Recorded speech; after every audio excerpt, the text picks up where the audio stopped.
Well, nobody really knows when this NFL lockout issue is going to be resolved. I think most of us are just fed up with both sides and their greedy ways. You know, it's the same old story, billionaires versus millionaires, and there is no sympathy around here.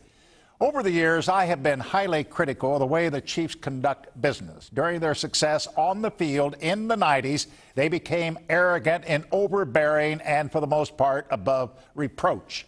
King Carl and company were no fun to deal with. They tried to rule the media with an iron fist.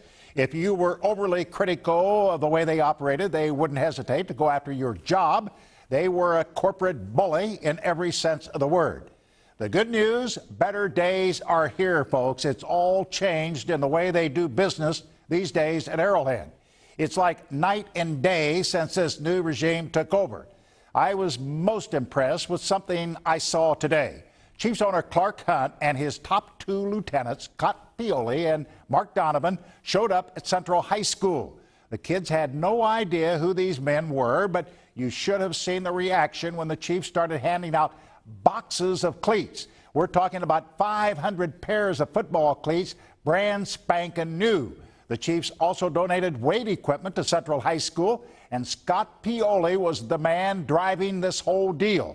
He has pledged now to improve the way of life in the inner city.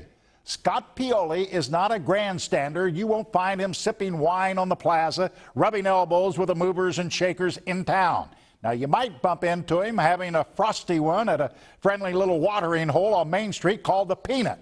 I'm sure you get the gist of what I'm talking about. Scott Pioli is one of us. And boy, is that ever refreshing change at Arrowhead. That's Jack Smack.